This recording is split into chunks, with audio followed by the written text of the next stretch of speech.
আমি streaming start করেছি, ইউটিউবে স্ট্রিমিং স্টার্ট করেছি, ওদের থেকে একবার কনফার্ম।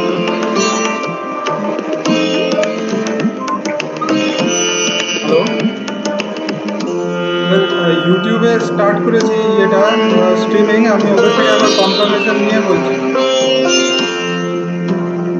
হ্যাঁ হ্যাঁ।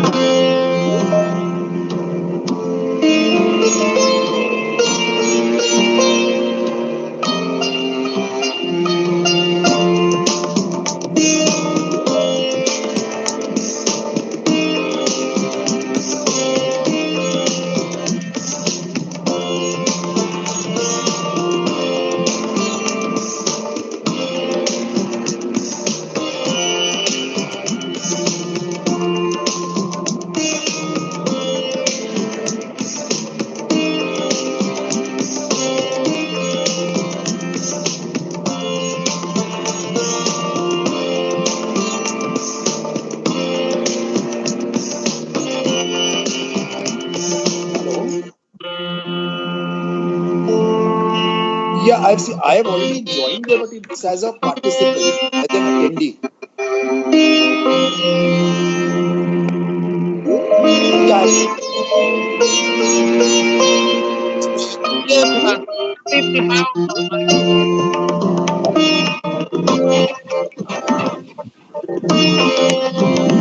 अपने आप ही कर दिया उन्होंने।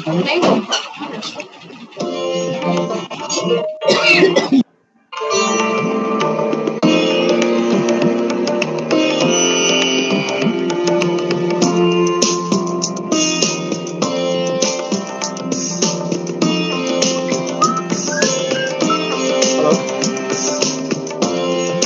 Yeah, yeah. Yes, John. No, I have changed him. Now in the present.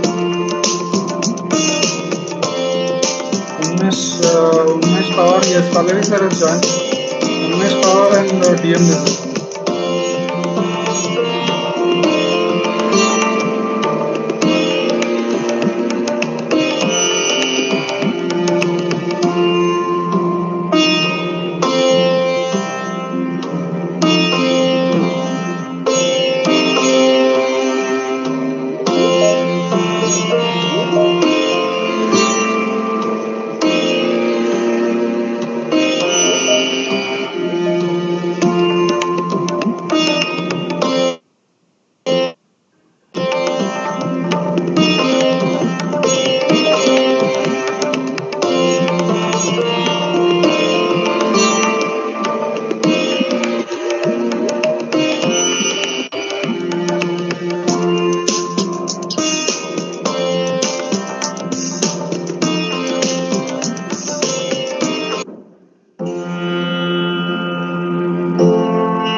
Hello.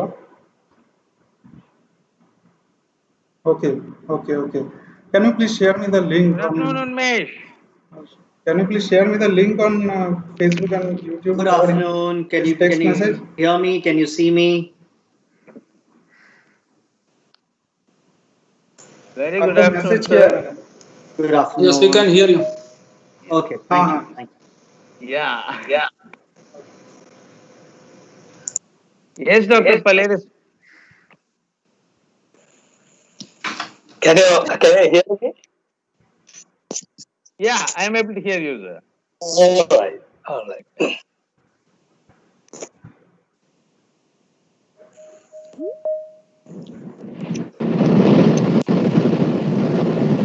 Very good afternoon, Professor. Very good afternoon, Professor Dheeraj, and very good afternoon to Mr. Ashutosh Kajuri also.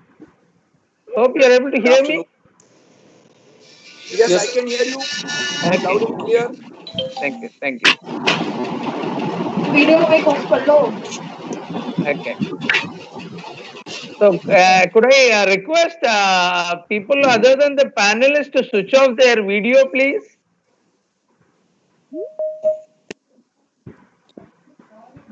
I see SB, IRB. Can switch off the video.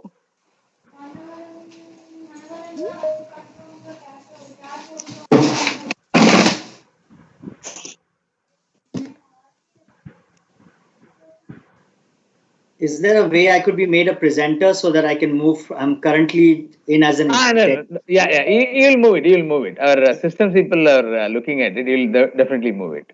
Okay, thank you. Yeah. Okay, moved. Okay. Good afternoon, Professor Dheeraj. Nice to see you. Wonderful to see you. I am here. So whenever you wish to start, kindly start. And Yeah. thank you, everybody. Okay. Yeah. Thank you. Text You are message नहीं traveling, मिला. sir, or? Okay. I'm Okay. always on. Okay. I'm always on the road. Okay. I see. Okay. One second. Okay. Hopefully, will not have any issues with the connectivity. Hi, Krishna Kumar. Can you see Ramnathan here? Yeah. I'm able to see you. State government officials, especially the police personnel. Absolutely. Sir, for connectivity sake, can I tell other than participants to switch off the video, please? We have quite a few participants to join, so it will be difficult for us to provide, better connectivities for. So I would request other than the panelists to switch off the video, please. Good afternoon, Mr. Ashutosh Kajuria. Hope you could join, and thanks a lot for tuning in. I think you're muted. Thank you. Thank you very Nice much. to see you. It's pleasure, joining this panel on one hand because I don't know whether you are aware or not. I'm ex-SBI. We were discussing the other day. Yes. Yeah, I've been with SBI for 24 years. Okay. So it's like back home. Very good, sir. Very good. Thanks a lot for joining. We'll get started in another 2-3 minutes. I think our DMD is also about to join, or I don't know whether he's already joined. Let me find out.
Yes, yes. All of them. No, he had joined with the name Alok Chaudhary. So right now I cannot see. Yes, yes.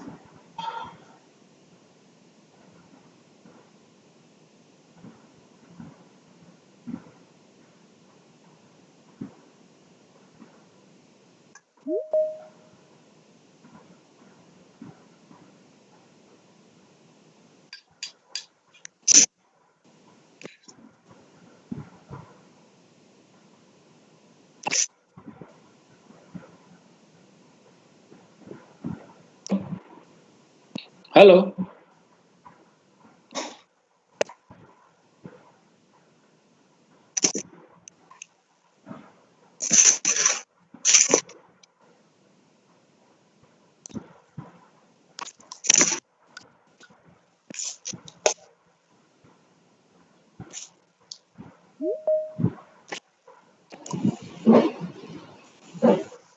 Your mic is off, doctor. Uh, so I think since all the panelists have joined and most of the registered participants would also be joining the course discussion, for want of opportune use of time, let us get started. Hope I am audible. Okay. Yes, Yeah. sir. You are. Yes, yes, Okay. you are Yes, Okay. audible. yes, you are Okay. Yeah. audible. Thank Yes, you. sir. Thank You you. are Very audible. nice. Visible Okay. also, Okay. sir. Okay. Okay. Yeah. So now I thought, I mean, for as our this one goes, we will have a small introduction about how we are going to go about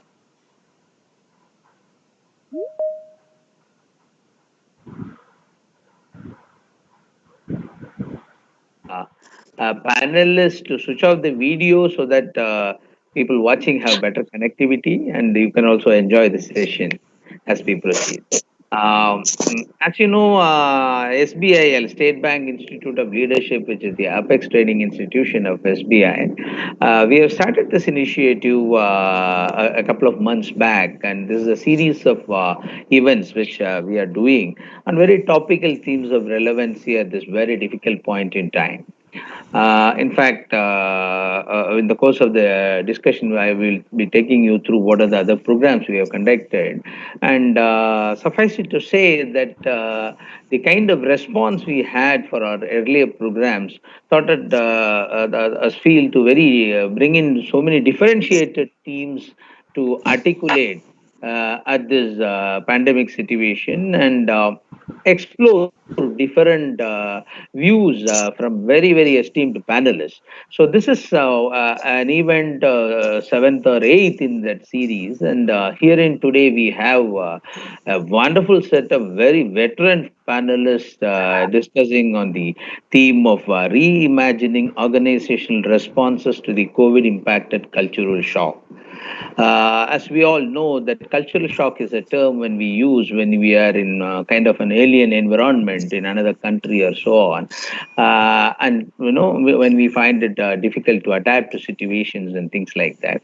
But that said, the kind of culture in organizational setting is also germane with its own set of values and the ethos in organizations, as we all know.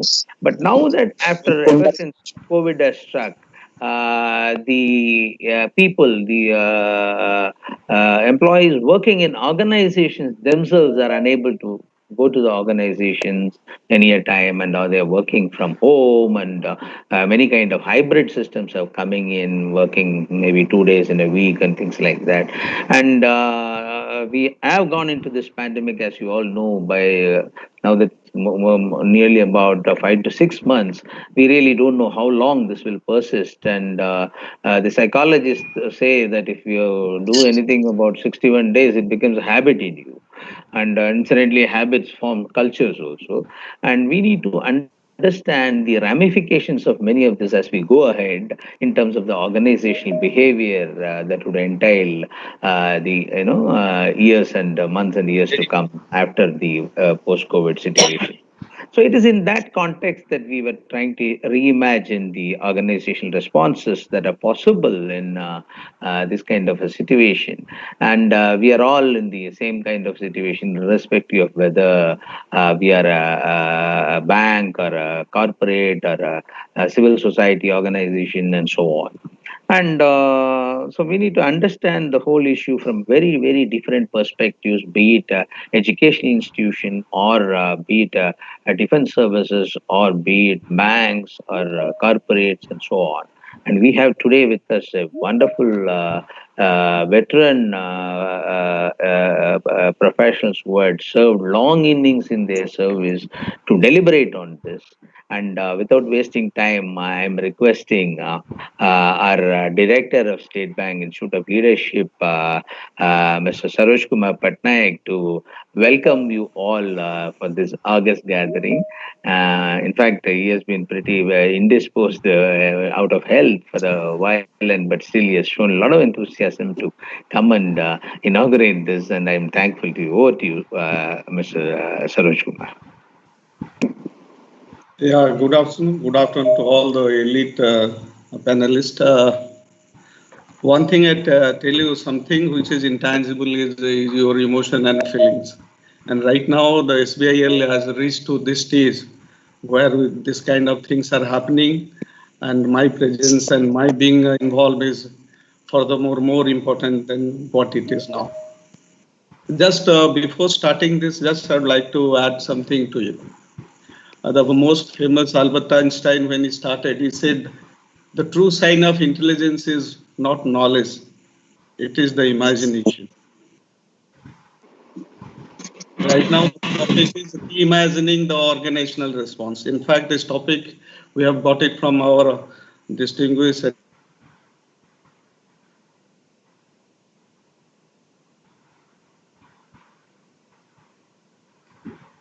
cultural shock.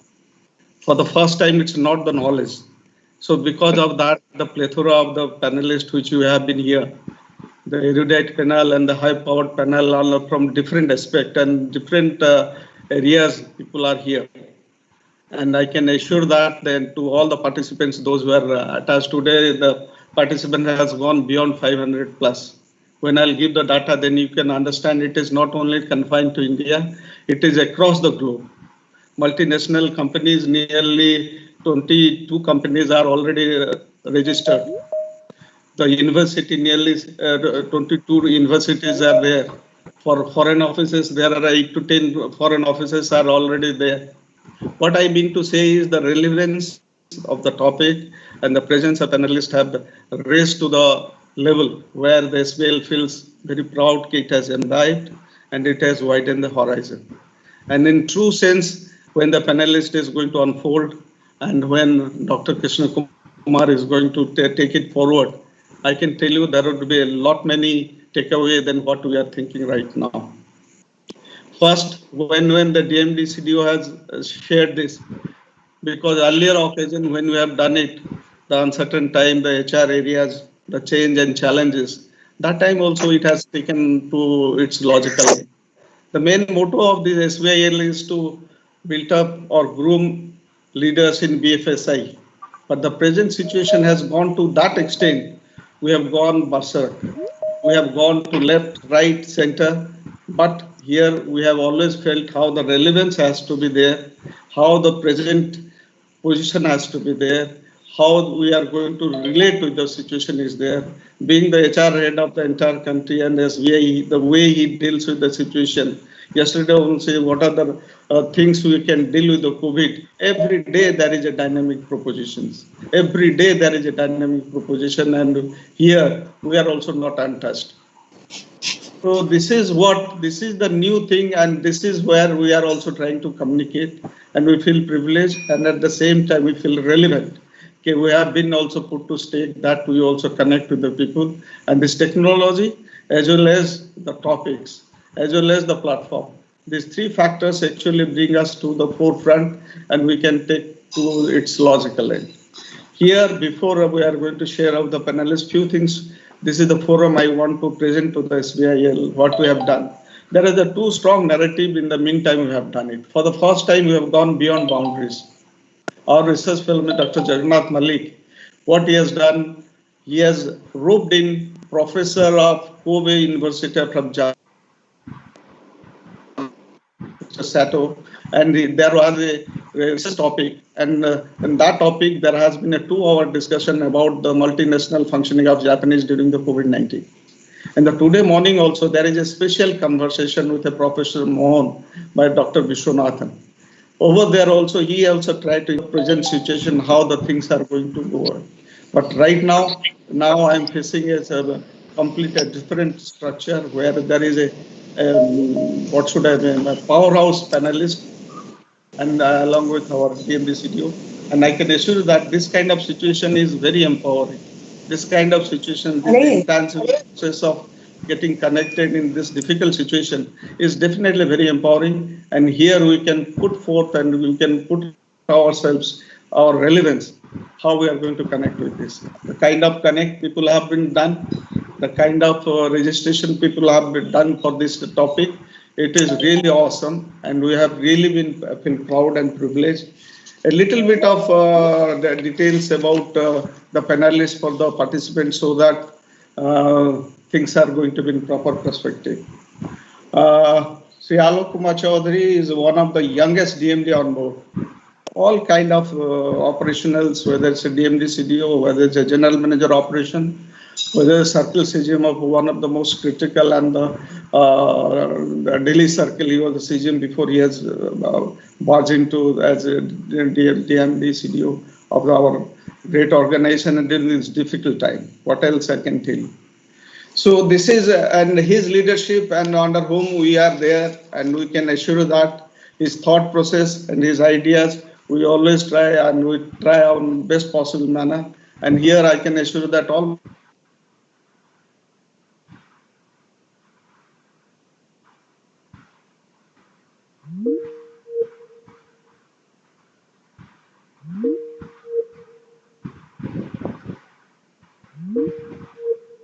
out of box, because this I always say this pandemic and placement, these are the two things. How can we can take advantage of this? Because only one thing is positive is the situation is same to everyone, because this is a 150 kilometer space, the ball is coming.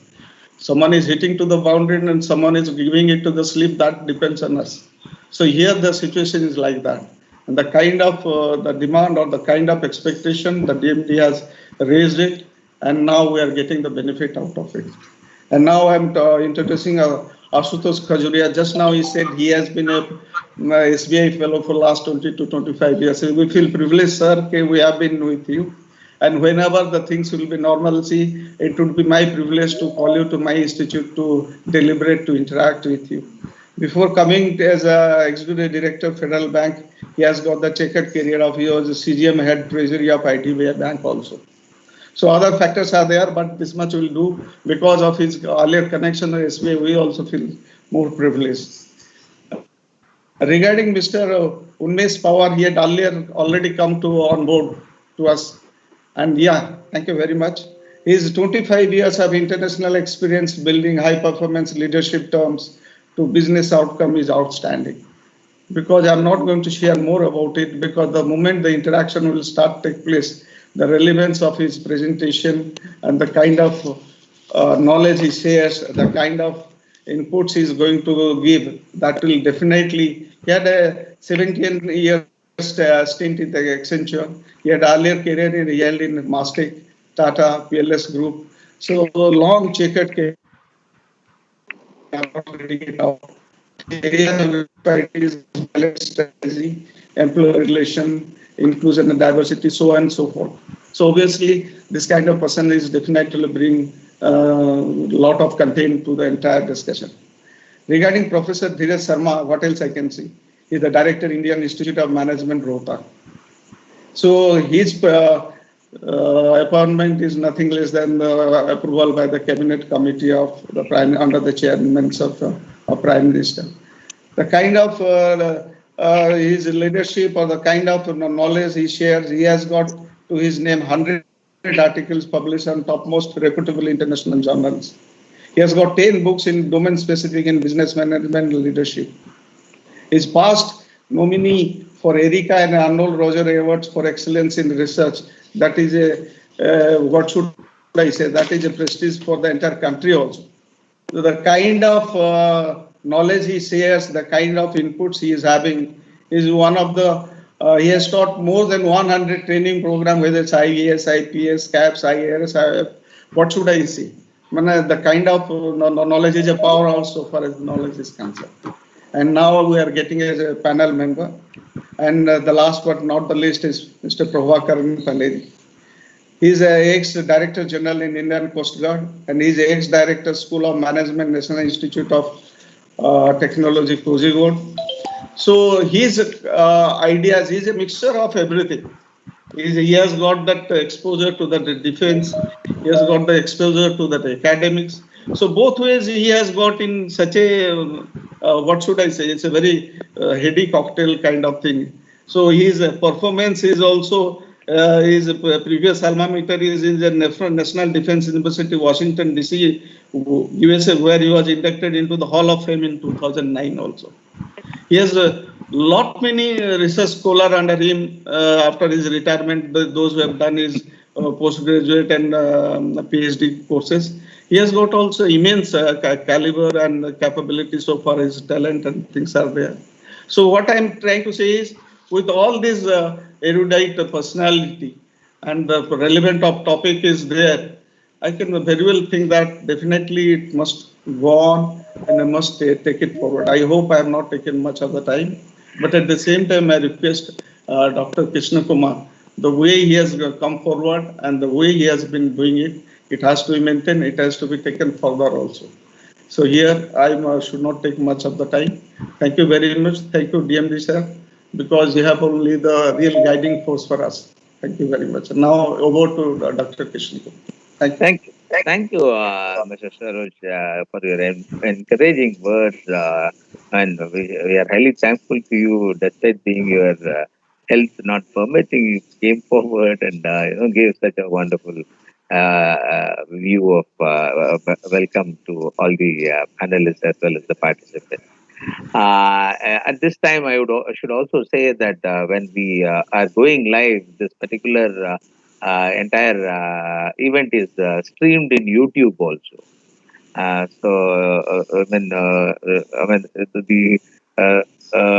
Whatever we are speaking, we are on live in the YouTube, so it gets pumped there, and it's not that people who are watching here only are watching it; they are watching in so many other forums as well. So actually, we should raise our benchmark also. Yes. Okay, and this is the first time we are actually doing it in YouTube. Yeah, we are trying in the morning itself. Now it has materialized. Okay, good. Yeah. So that's another milestone we broke this time around when conducting this event. Yes. Now, without not to make the maximum out of the veterans, I thought I should jump into discussions for want of time, and I would largely now that we have a very wide and very experienced set of veterans to debate on the various themes and questions that we have. I thought I'll broadly, deliberate on HR and such other matters with our DMD, and because that is his domain area, and perhaps banking related matters to Mr. Kajuria, and a lot of defense related and services related matters to Dr. Paleri. Plus, he is also a HR professional of late. He has done even explained about 8 to 10 books and all he has written on HR. So I'll be directing some questions on that to him. And Unmesh, as we all know, is a very seasoned person who works for a global consulting firm with a very big practice on people performance and culture. None other than can possibly deliberate, go deeper into the subject at whatever length you want. And we have obviously a wonderful erudite personality from Louisiana Tech in our Professor Dheeraj. I would start the moderation perhaps by inviting Professor Dheeraj. Professor Dheeraj, you are there? Hopefully. Have we got? No, it will allow up to 300 now. Hello, Professor Dheeraj? He's there, but he's on mute. Professor Dheeraj, unmute yourself. Professor Dheeraj, can you unmute yourself? I thought I'll. Hello. What we are doing? Hello. So can I 300 people we are expect other allowing on this participants Teams. to switch off your video, please, other than the In the panelists? I'm rest, seeing somebody, Mr. what we have done Mohanty. is today we You have can switch streamed off it your on video, social please. media. We are streaming it live on Yeah. YouTube and I Facebook. mean, I thought So there we are I'll get having Professor thousands of Dheeraj. You are still viewers. there? I think he's a bit traveling, as we understand. Yes, yes. I think he's You struggling to go go to off. State Bank's page on Facebook or YouTube, you will see him. Okay. So, I mean, yeah, I would have liked to start with him going by the, work he has done, and he has been editor in journals of cultural diversity We and have so on. Anyhow, contacted we'll come back to the him. social So, media I'll department. get started with our DMD, sir. Yeah. Sir, we all know that, SBI being a 124-year-old institution has a very, very, sort of deeply ingrained culture. Perhaps the organizational culture shaping after consolidation Okay, of ma'am. SBI and its associate banks. It has further, internalized all the amalgam of cultures of other associate banks also. And if you look at broadly the way we have traveled in these 200 years, and the kind of work that SBI has done in mammoth fashion, because when we are talking about SBI, we are actually talking about a mini India there, because the kind of customer base we serve, about 35 crores of deposit holders, and staff itself being nearly about 2 lakh 60 to 70,000 staff members. We have been, with such a kind of legacy issues on the one hand. And on the discontinuous side also, we have taken in cultures of various other institutions when we amalgamated it, and further we have also done a lot of transition and transformation initiatives in the bank in the form of what we call parivartan, and now subsequently what we call is naidisha, and these kind of massive programs of seeking and reorienting cultures for the betterment of the institution. So, in such being the case, in fact, it is also true that yesterday the Naidisha program, which is one of the major transformation programs that we have initiated in the bank, has been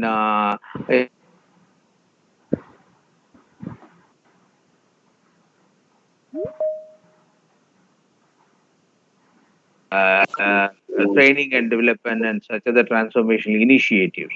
So much being our legacy, as well as the change orientation we have seen in reimagining our culture. It is during all these phases that the neo normal hit of COVID has affected us. So this being the current situation, how do you see this COVID having played out into the whole thing, and what kind of a reimagination in culture shaping is required as far as such a big institution like SBA is concerned? If I can start off with you.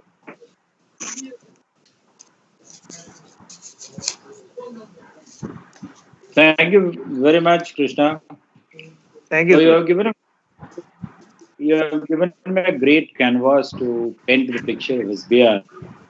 See, there is a very famous है कि हस्ती मिट्टी नहीं हमारी. There is something in SBI which has allowed it to say weather the various storms which happened after 1806, whether it was East India Company, the first war of independence, or say freedom, and after freedom, the different ways the country is experimenting with its economy and ways of working. SBI has been adapting to the changes, and there is some core, what you say as legacy. I want to term it as a core value or say the backbone of SBI, say as far as culture is concerned, we, all of us who work in the bank, we have a set of cultural components which are well aware of, and we understand that not only it's a professed or espoused value, but also with maybe slight deviations here and there, that is the invisible value which is being practiced. Like say, process integrity. Whatever be the situation, the process will not bend for somebody. Starting from, if I'm not wrong, starting from William Bentinck, who probably sent a check without, and there was, not adequate amount of money. The check was returned by the clerk, and he has sent letter that this bank will grow. So process integrity forms a basic core of the culture of SBI. Then there is also a huge amount of flow behavior. What is this flow behavior? I mean, that whatever be the circumstances, people are readily agreeable to change. So that's the flow behavior of the organization. And the third thing is there is a general sense of predictability about the rewards and recognition system, that what is going to happen if I work this way, if I don't work this way, if I don't behave this way, what is the possibility of my rewards and recognition sharing. Of course, with slight deviations here and there, which can be process pollutants. The third is the ability of the people to display their best whenever there is a crisis. So SBI, they say that works the best whenever there is a crisis. And the fourth is the concept of organizational care. Everybody who works here who understands that there's an organization which cares about its people and can be generous with people at times in its process of developing people. And the last is the feeling that this organization is an organization where there is a possibility for little traditions, to use some of the terms of sociology. Like, being such a vast organization, there are groups here and there who say improve the culture, add to the culture, and then finally it gets added on to the great tradition of the bank, and thereafter the bank gets the capacity to be resilient. This can be seen even in the COVID times, that the 98% of the people in the bank, they came to offices. 98% of offices were closed, despite the fact that there was an external inhibiting factor, cultural and social, where the narrative was don't go to office, stay at home, you are old, you have some comorbidity, don't go to office, there is problem of transportation. Despite this cultural, social narrative, which was playing differently, people went to office. It means the organization showed a lot of resilience. What COVID has impacted in this process is that you see the core components of culture, they remain the same, because eternal COVID or no COVID, people want affection, people want some sense of predictability, they want a sense of self or space. But the medium in which acculturation takes place, how does acculturation takes place? Acculturation takes place by imitation, observation, general social behavior and social talk, as well as group behavior. Now, in COVID, what has happened, that the road or the pathways through which culture takes shape and culture gets ingrained in people, that pathway has suddenly been snapped. The road, there is a roadblock. People are not able to meet. People are not able to whisper to each other's ears. They're not able to show their non-verbal behavior. So that way, the basic conduit or the basic process of acculturation, that has gone for a toss, so to say. Now, in place of that, what has happened is that there is a monochromatic system of acculturation. Now, you're doing webinar, now you're making phone calls, you're going for talks on VC, but these are highly structured, retrievable, and accountable media. Like if I say something here on this forum, which is also being streamed through YouTube, or the system itself records whatever I'm saying. So normally what will happen, so what you will espouse the espoused behavior or the written behavior or the behavior which can be ideal. But culture is also set by discussions which may not form a part of the ideal behavior. But by discussions, critiquing, by understanding each other's viewpoint, all these again shape the main behavior. So this process of evolution of culture and enriching of culture through unstructured discussions with say any fear of psychological danger. So those pathways have suddenly been snapped, and we need to learn, we need to reimagine how to bring back those elements of group setting, coming to office together, socializing, imitation, modeling, all those things. Those are not there in the current scenario in the new normal, for which probably today's discussions will surely shed light. And it's a long way when we are able to reinvent this behavior. So this is from my side for the time being.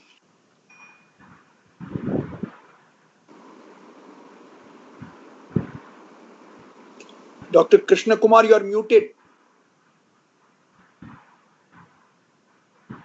Now I could see Professor Dheeraj. Hope you are audible, sir. We didn't get you. In fact, I was trying to get you at the first No, instance. no, I am perfectly audible. Okay. Yeah. Yeah. Good. Now that we have set the ball in rolling, I just want to, we all know that as part of this pandemic situation, the change that has taken place has radically changed, educating for the masses or educating for, whether you are talking about school education or higher education. And so much India being a very young country, the kind of impact it is likely to have, because as we all know that much of these formations are happening at the younger age. And so what is your take of the situation when we are talking about reimagining the way the organizational culture in this particular situation, sir? Well, you see, the COVID situation has brought to the forefront the use of technology. Okay. Technology is something which will allow us to navigate a lot of the changes, and I think our response itself is laden with technology. Now, if you start from the healthcare industry, today we're seeing a reignited debate on telemedicine. Why a doctor cannot examine or follow up with a patient from a distance using mobile communication and computing devices. So that's a debate which has been started. So I think the response, the reimagining of the response during this situation in the healthcare sector is leveraged or rather imbued in technology. Let's take education. I think I don't believe we would have ever imagined our school children getting to educate themselves, albeit with difficulty, uh, in the COVID situation, again, leveraging on technology. Uh, interactions between organizations, interaction between individuals are already leveraging the technology. So, what I'd like to say is that I think the reimagining of the work has to happen first. I don't know if I must share with you that the modern concept of office itself is about 250 years old. The, the building which was dedicated to become a workplace, I'm forgetting the name of the building, it's in the UK, it's in London. It's just about 250 years old. I'm sure that people were working before that as well. So I don't know why the work has to be restricted to buildings, which brings us to the point of looking at the phenomena of what we call the phenomena of what we call a typical replication, which one would say to a certain extent that most phenomena are replicated across the world. Just imagine the office space. The office space across the world is identical. There's a chair, there's another chair, there are a couple of chairs in the front.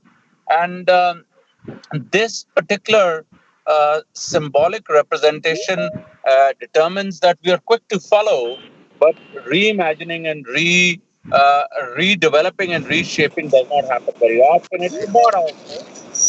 Now we are, I think, we are in a difficult situation whereby we are all impelled and compelled to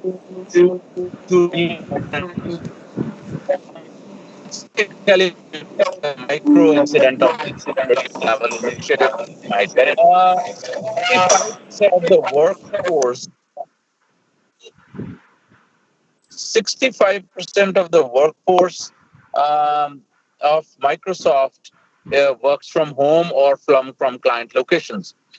This results in savings of billions of dollars for them.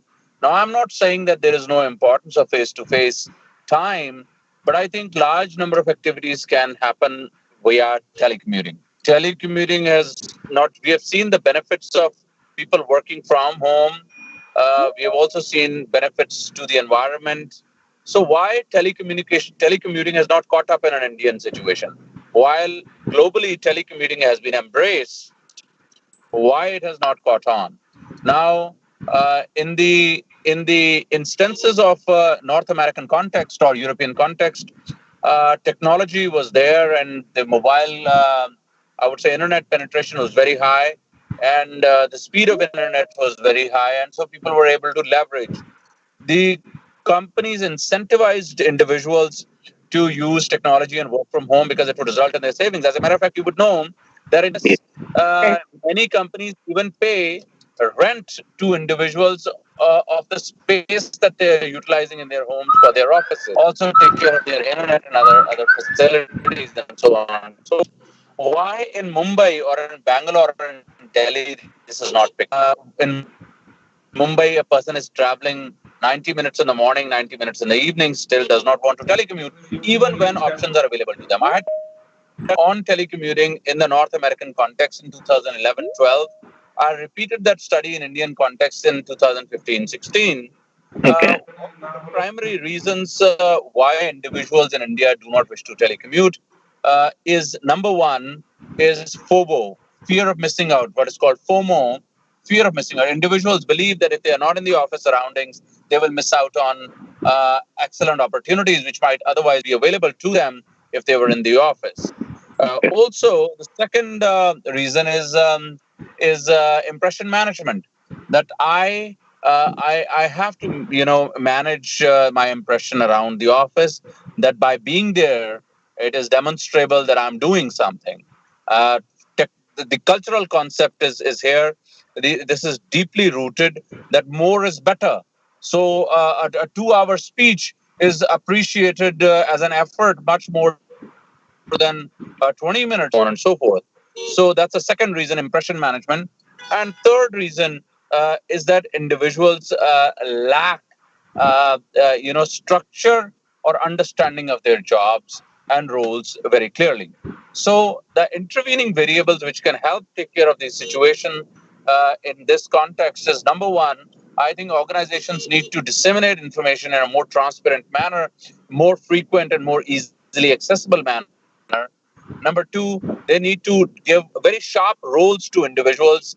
And number three, the organizations need to be, largely in these situations outcome oriented and not so much so process oriented, because processes will have to be taken if they are defined well to reach a particular outcome.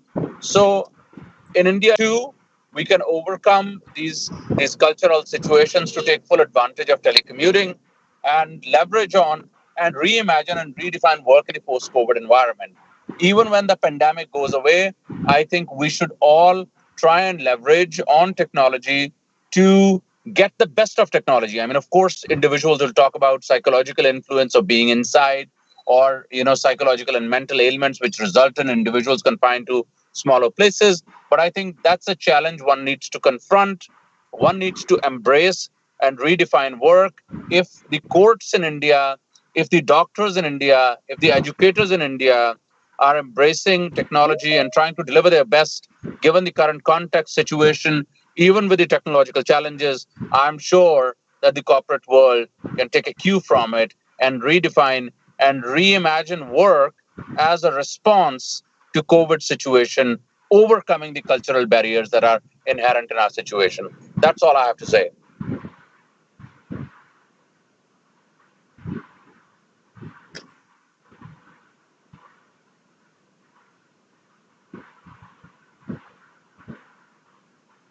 Dr. Krishna Kumar, you are muted. Sorry.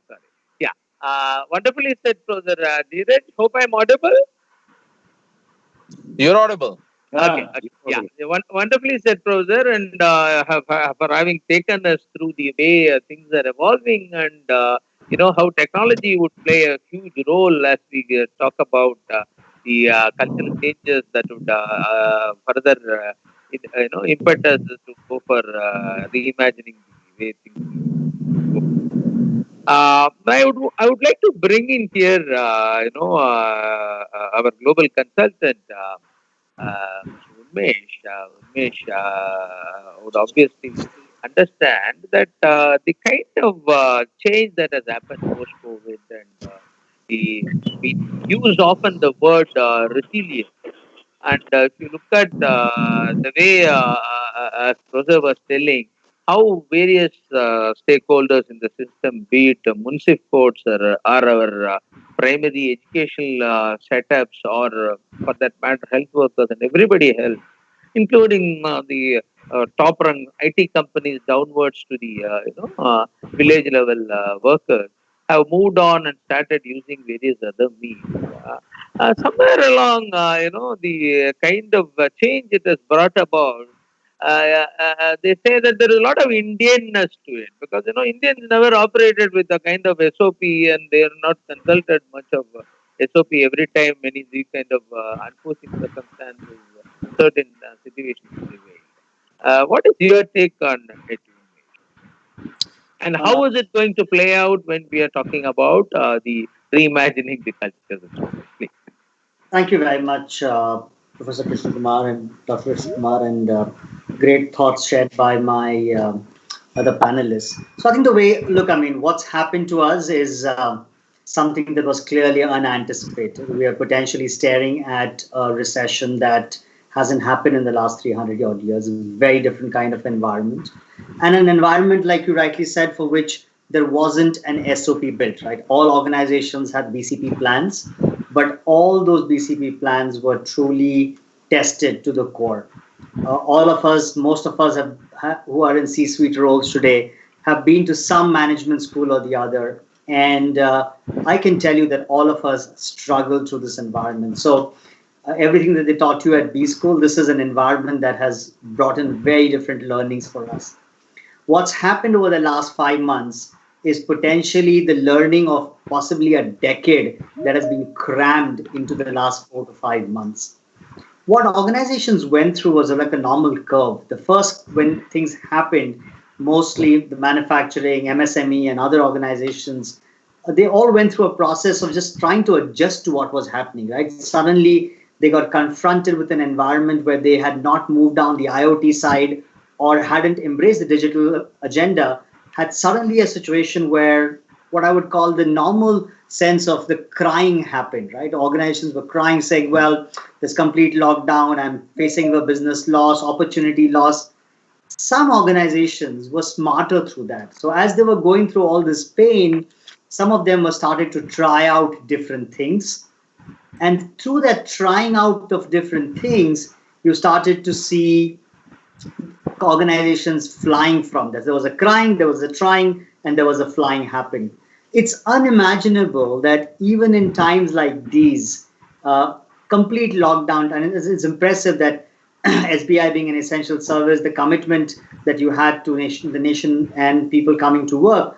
But even during lockdown, right, the amount of new product innovation and services that we have seen. Now, is that traditional Indian jugaad? My sense is the sense of security kicked in, right? That the normal response of fight or flight, some organizations got their act together. For the first time, we suddenly started to see that hierarchies within organizations vanished, right? Levels did not matter here. Organizations restructured themselves, organizations flattened out, and decision-making processes were accelerated overnight. I think some of the products that you have seen come through. I think one example is clearly the ITC group and some of the products that they came up, right? When we were all going out there and buying vegetables and other stuff, and we realized that we needed to come and wash that, right? So they came up with a product where you could use that product and wash, yeah, and wash what you bring from outside, so home ties, right? Or just the way other organizations like Spencer's and others, right, where they took about some 1,000 odd cars and they went about delivering stuff to people rather than people coming to the storefront. So I think it's very interesting thing that have happened. So question is this really jugaad? I don't think there is necessarily jugaad. I think there was method to the madness around this.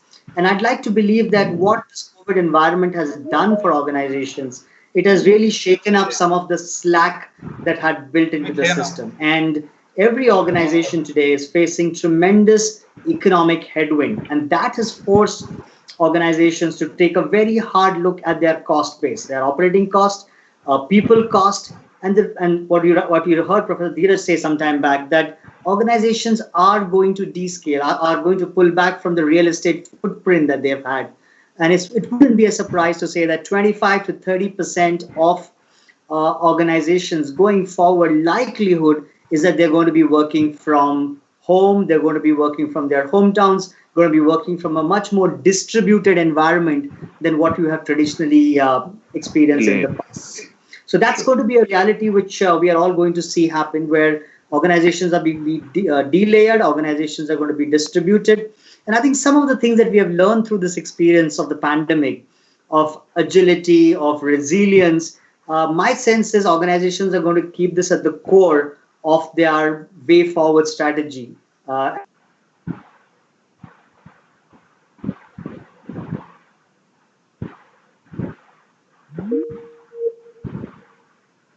Thank you for the views. I would like to bring in Mr. Ashutosh Kajuria here. He is, apart from banker, is much of his has also headed treasury and so on. So I thought it is Nicholas Taleb who once said, he in fact came out with the word black swan. And in financial market we use the black swan event as the one of cases.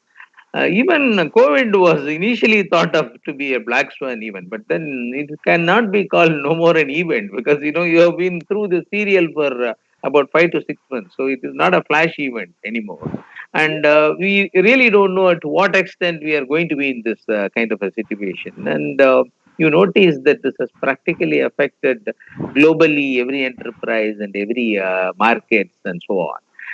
What has been your experience, Mr. Ashutosh, of having heading the private bank, and how this particular scenario panned out in your bank, as well as your views on how this kind of scenario, a reimagination is possible. Over to you, sir. So I think I still would call it a black swan event only, because once in a century we last had a similar, comparable event sometimes in 1918 to 1920 called Spanish influenza. But then I think the difference between some of the other natural calamities and this one is that it straight away hits the human life, whereas I think, but it doesn't destroy your infrastructure. Whereas if you have floods, you have cyclones and all, there is a loss of life certainly, but it's localized. It's localized. It's in a particular area. But this is a global one. Hence the name pandemic and all. The loss of human life is enormous. I think the number is just adding like anything, already closer to 700,000. More than 2 crore, 2.2 crore people having been, affected by it, infected, and some got, I think, cured and all. In fact, the recovery rate, fortunately, is improving day by day. Initially, when this happened, when it started, it looked like it's a matter of few weeks. And I would say, particularly in our industry, I think in banking, we thought maybe we'll wish it off. And probably, even the 3 months moratorium was considered to be, probably enough to see that the businesses come back and whatever loss has happened, loss of production has happened, would be coped up and all. Only towards the end of, I would say, April, in India, we really thought that we have to start, start learn, living with it, and it's not going to go off so early. I think, as the earlier speakers have said, I think lots of BCPs were really tested, and what used to be a document to be tested in between and at times partially to see whether it's working or not, got really implemented to the spirit of it, the core of it and all. And I think in our treasury and all, probably I think towards the end of April and all, we all started working from anywhere. I think it's not work from home. In our organization, we call it work from anywhere. So if you are, caught somewhere and you can go to your nearby branch, you can operate from there. You want to work, because if the connectivity is good at the branch, that particular branch, you still can, be connected to your team, to your colleagues and all. Otherwise, from home, of course, through Wi-Fi and VPN, arrangements and all. The entire treasury-related work for last more than 4 months is happening under this particular, arrangement, working from anywhere, WFA. So we have dealers at Trivandrum, we have dealers at, Kochi, Ernakulam, some in Mumbai and all very well connected, as if they are working under one roof in one dealing room or so. So I think that had been a unique experience. And now I think on the eve of the Independence Day on 14th of August, our Human Resources Department has come out with a document named as, work from anywhere and all. And they have created certain job families where even if, COVID subsides and we are free of it and all, we have decided to, run it more like an alternate channel. So the way, you are selling banking products to various channels, even, working for the bank, you would have one more channel to do that. And we are looking, because that probably, if you do it on a rotation basis, on a very, well programmed way and all, would reduce the office space required. So in, metros like, say, Mumbai, Bangalore, Chennai, where, I think the space is at premium, this could be quite handy. It could be a major cost reduction, item. And this is somewhere, I think HR is working together with businesses, and they have come out with a document. Of course, this is the beginning, and a lot of improvisation would be needed there. And how to measure it, how to measure the performance, at what time, how the timekeeping would be done, and what's the, measurement of, the work, the contribution by a particular employee, and how it results into, final outcomes, because proof of the pudding is in eating. So when you see the outcome and you see exactly how it has added to the bottom line, to the top line and all, would be the real test and all. And let me tell you, I think on the treasury front and all, we have found very successfully there have practically not been any impact. Just leave apart the customer side of the treasury, what you call merchant forex and merchant related transactions and all. The remaining part, which is the market facing, has not been, not been affected at all. So I can say it with, conviction that it is as good as normal. So we have started living with it, and we have learned, how to, continue it even beyond this crisis and all. Reconfigure it. Yeah, and I think some of the areas which the organization is looking at is, I think we have a system of maternity. Every bank has got that system of maternity leave of 6 months and all. But the mother is needed by that infant or so, not only for 6 months, but at least 2 years or so, initially, or maybe 2 to 3 years or so. So why not, identify, and we are very seriously working on that, certain job families wherein they can work from home at their convenience, at their choice of time and all, and extend this leave up to maybe 2 to 3 years, and then come back. So they are in touch. See, I think right now, because it came as a crisis and as a solution, we looked at working from anywhere and all. I don't know, it may have its side effects as well. So there could be some, psychological need or sort of emotional need of the human Burnout. being to be together and all, and just not see each other on screens as I'm speaking to you. I would like to see the person in maybe flesh and blood, sitting across me and speaking to me, rather than seeing him on till it's like, your live concerts versus your cinema halls and all.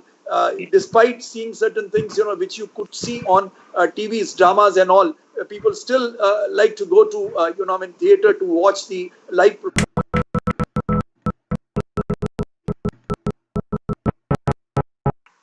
to be together and all, and just not see each other on screens as I'm speaking to you. I would like to see the person in maybe flesh and blood, sitting across me and speaking to me, rather than seeing him on till it's like, your live concerts versus your cinema halls and all.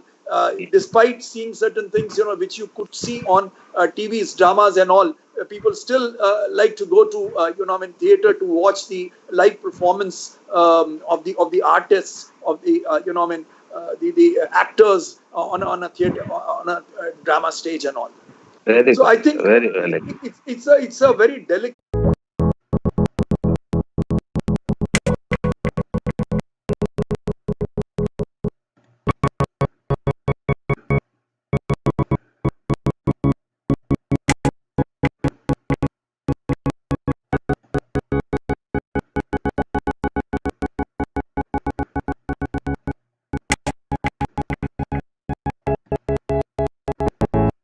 banking, but it's a quantum leap. I think what India would have done probably in 2 to 3 years has been done in 2 to 3 months. Very good. Please unmute. Thank you. Thank Yeah, you very much. It has been a pleasure to be with you all fine people. It's a real privilege to actually, I came here basically to learn from the erudite speakers rather than to give my views, because I personally believe that we are a bit early to understand exactly what has happened and what is going to happen. Because one thing is very clear, we have never learned from the past experience of, say, 5,000 years, because that is up to that period we can go back to analyze the disasters that have taken place in the world and how people behaved, how the countries collapsed, how the trade and mercantile system was affected, all these things. So we were actually, I will say, unprepared. I told you this is a hypothesis. We got to test that.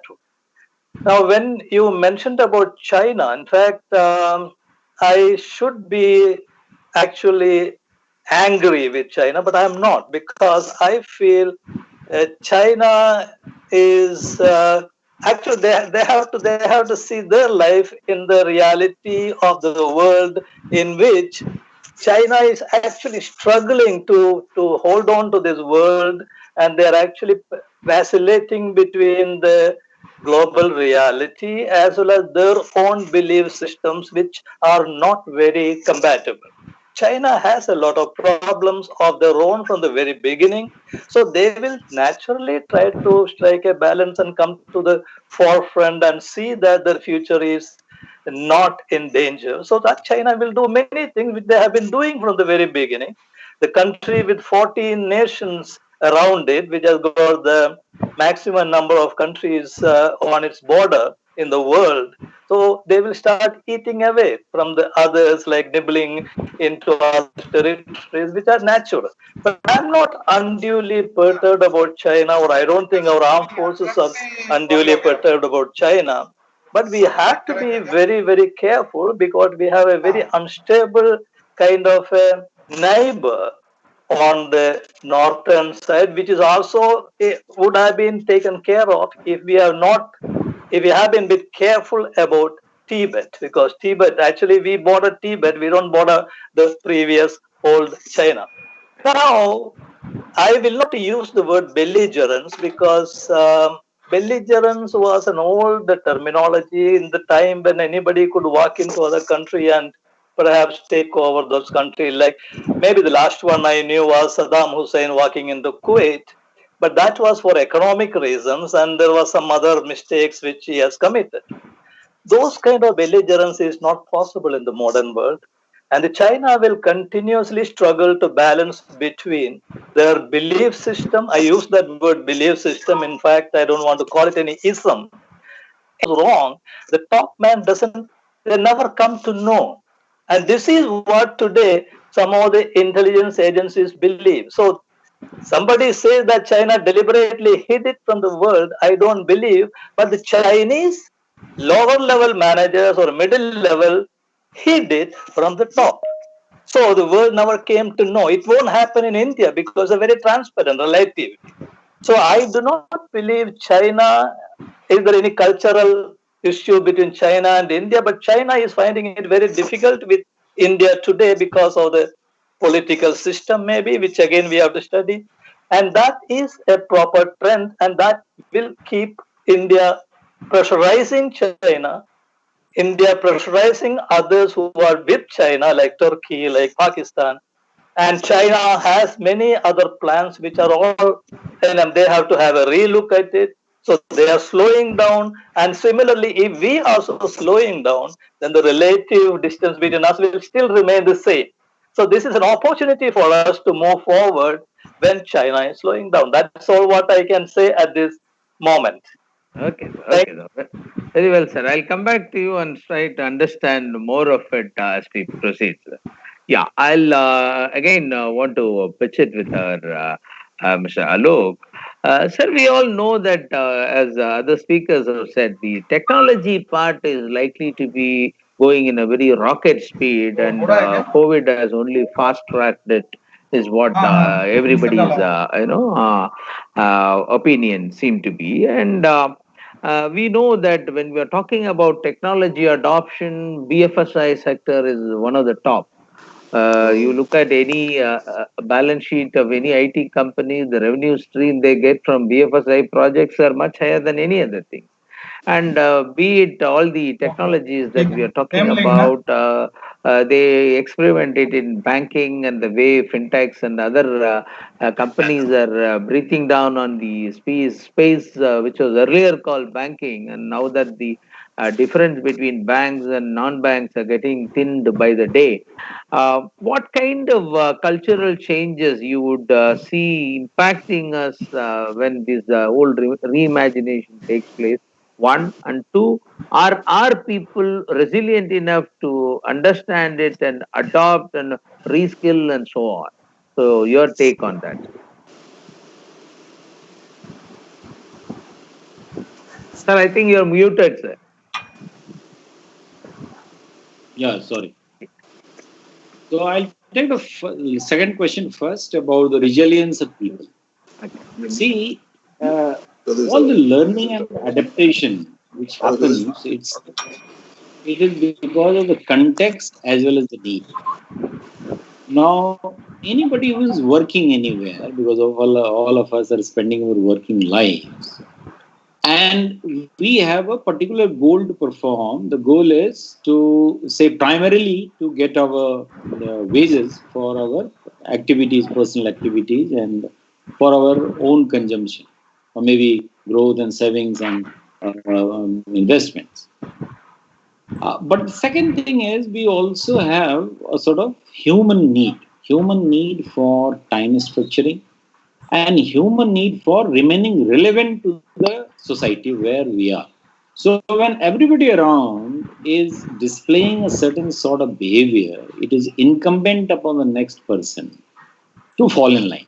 Because you can be a rebel for some time, you can be Luddite for some time, but as the force of time, it impacts you, will change. So people change. And the history is replete with near-term memory as well as past memory, where how people have changed. Even in the context of bank, I must give say credit to railways first, because the railways the first to show that even if you are a matriculate or not educated as such in the normal sense of the term which you understand now, by average person who was there as a graduate or a matriculate, but he was able to use computers or computer-like systems for booking your tickets, for cancelling your tickets.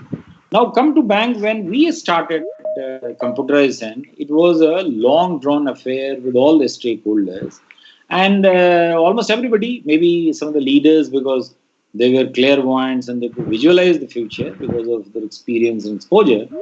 But the general mass, we were thinking it was very difficult for people to say do something on computer, and there were jokes around that people want to find actual mice instead of the computer mouse. So those kinds of jokes apart, people changed from manual systems to computerized systems, and thereafter from standalone computerized systems to the core banking systems. So, a lot of earlier knowledge which we had about accounting, about the domain knowledge which you ought to have banking, all those appeared and people changed. So, I'm experiencing in changing. The only thing is that organizations, you have to create a system or say onboard people on a system which is integrating. Because whatever you say, the final thing is the visual and the ease of for iPad or iPhone. So similarly, whatever systems the organization, these systems should be in the background, and the user who are at different levels of technological savviness as well as interest. We say people that there's something for them, like say they can go home earlier, they can say they did not take a bunch of papers to home or to office and everything is in their mobile or other devices, and they can summon them. So the moment a person understands that there is a surface region for me, talk to even in, like say I was reading some when this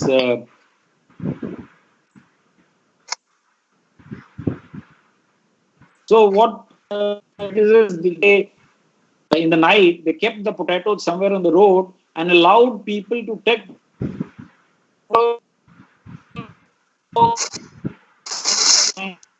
his interest in a you are a teacher and everybody will be working on computer.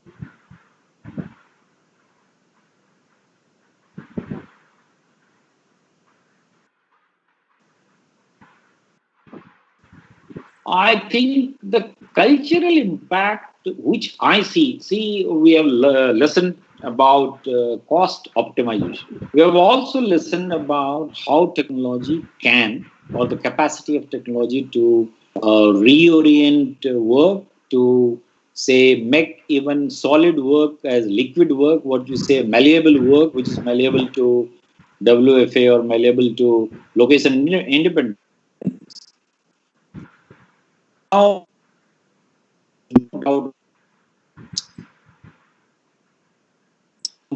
physical systems to digital systems from a particular location of office was 200 years old artifact. Nothing else. There's no what in the end a human society needs. That's a question which I want to explore. What an individual needs at the end of the day, right? Say anybody or all of us can become something in this world. We can become anything. We can become celebrity or whatever. But at the end, what do you need? You need inclusion. You want to be part of a group, of a community which values you, which asks for your opinion, takes your help.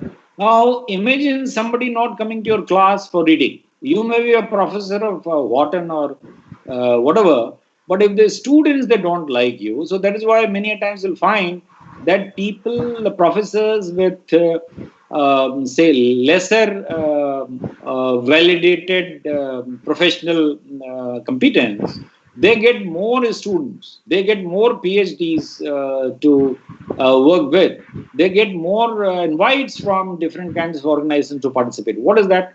that feeling of being wanted, that feeling of being a part of something which is being done. Inclusion all of us need, affection all of us need. You can be very good in your profession, but if you go to a family and your child doesn't give you a damn on a promotion, or your wife doesn't ask you about some of the lectures which you made today in the panel discussion, it's all useless, because finally, until and unless there is somebody, the significant others in your community or your network, which says that you have done something and you are valued, you really feel a sense of, you don't have a sense of self. And the third is the control kind of thing, that whether you are able to control some kind of group behavior, or whether you are a part of a larger group behavior which is being controlled by somebody whom you think as very intelligent or very wise, or somebody who has more vision about some problem. So finally, and even for how do you spend your time? Like say we spend about 2 hours or whatever hours we are spending here, but we have a time structuring. What do we do when we come to office, or even when we go to, if I come to somebody's house here, what is the first thing we do? We have some rituals. Good morning, how are you? Then we'll talk about some pastimes. How is cricket going on? How is life? How is painting? Then we come to actual work, if I have some work.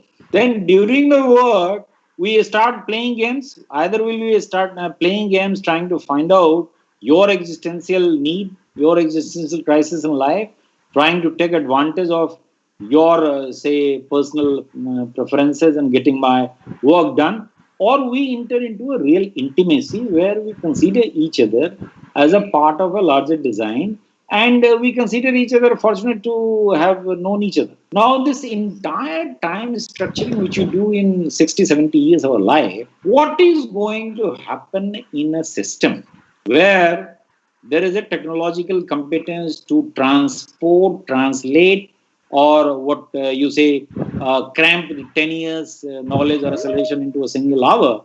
All those capacities are there. What is the purpose of life in this? What are you going to get? What exactly is your purpose? So that is why you'll find that in an organization of 250,000 people, we have difficulties many a times in finding people who want a promotion, because of the fact, otherwise, if you go with the normal Weberian system of bureaucratic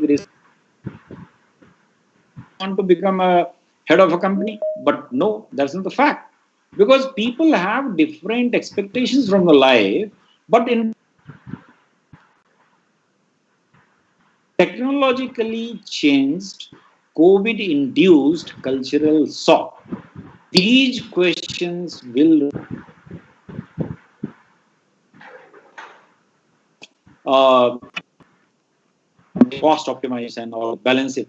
P&L will start looking good. You will have more operating profit, etc., etc. That's fine. But the question is, you see, think of a bank. Now a bank has given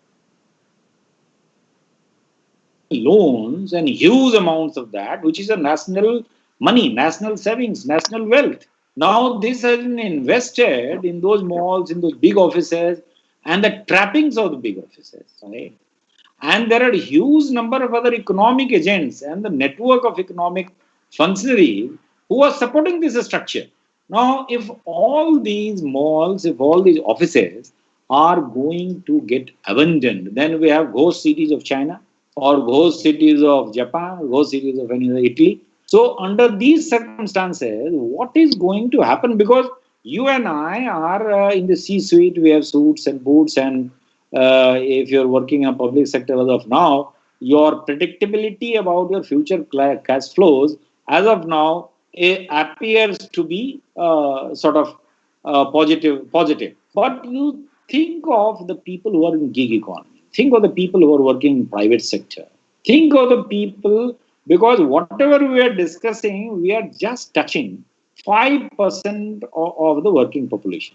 The 95% of the working population, which form our ayahs, which form our drivers, which form our cleaners, these people are less concerned about culture or the technological disruption. They are concerned about the daily food. Now, if you are trying to reimagine the entire economic system, and which appears to be an inevitability now, we also create a community, a society, or a country which is disoriented, in the sense that they don't have a sense of future, they don't know how to earn money, they don't have a sense of predictability. They also start having some kind of anger for the people who are more blessed. So, as such, I think the culture of resilience and the culture of also thinking for others, which was a part of the physical now is now severely questioned, and all the people who are blessed to be in a comfortable position, who have physical, mental, and other kinds of resources to breast through this, it's incumbent upon them to reimagine the entire situation. I have, say, I have 23 lakh crore of assets, or the banking system itself has the asset size of around 1 lakh crore. And if you take another NBFC system, 1 lakh 44 crore, you would take other informal sector, another 30 crore. So around 2 lakh crore of money is invested in different kinds of, say, assets which were designed or which were thought of from a manual perspective. So if all these things gets disrupted, there is a serious issue for all of us who are part of the economy and economic agents. We need to think on the new cultural paradigm. How can we bring back rituals, pastimes, intimacy, work, and also the feeling of inclusion, affection, and control? So these are the questions which are begging answers. So thank you. Over to you. Thank you, sir. Thank you for your very, very exhaustive explanation on that particular question. And I would like to bring the Professor Dheeraj again. Sir, you're there? Professor Dheeraj?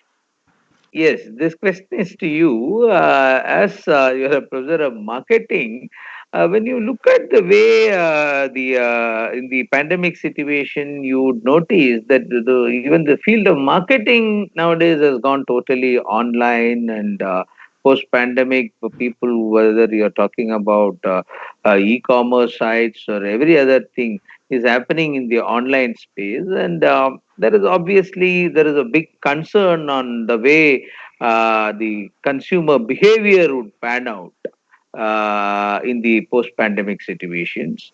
Hello, hello, am I audible? Hello, Yeah, you hello. are audible. You are Okay, audible. okay. Yeah, suddenly there was a blip. Okay, yeah.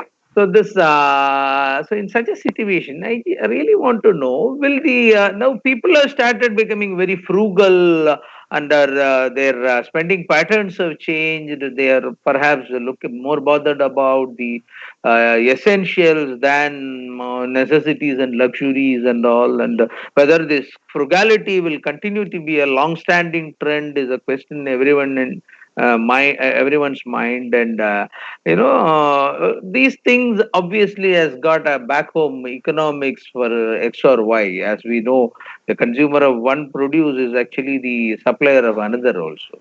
And so when you're talking about system, even as just now our Alokji has pointed out, we need to be bothered about everyone in the value chain. And so the way the economics and the value chain will work, when the frugality is likely to be of a long duration one, might put or rather spell death knell to various functionaries in the system. So this being the case, how do you visualize this scenario, sir, in the context of long-standing trend of frugality continuing, and the change in the spending patterns and so on, as a marketing professor? Over to you, Professor Dheeraj.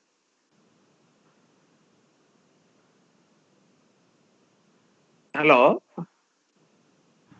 sir, is there? Hello. Yeah, I guess Professor Dheeraj, we are unable to get him. Maybe he's traveling, and maybe we have lost connection with him. Hello. Am I audible, sir, to all others? Yes, sir. Okay, okay. So I was wondering whether I have a problem is in my side or Professor Dheeraj's side. Okay. Yeah. Just I mean, maybe we'll get back Dheeraj Professor Dheeraj subsequently. I'll take this particular question to, in that case, to Unmesh. Unmesh, if you could throw some light on the way the future is purged when you're talking about the behavioral changes to our purchasing powers and the frugality part and so on, and how these things will pan out, the cultural changes impacting the interface between these. I think as a well, not necessarily an expert on marketing, but I'm going to try and take a step spotting on that. Yeah. People and human behavior is my core. But I think look what happened, right? I think at the beginning of COVID and the pandemic, we were all worried about basic essentials, right? And we were all gunning for our dal, chawal, and we were gunning for onions and whatever basic needs, right? And very soon you started to see that that translated into other needs, right? Suddenly you see that people were baking cakes.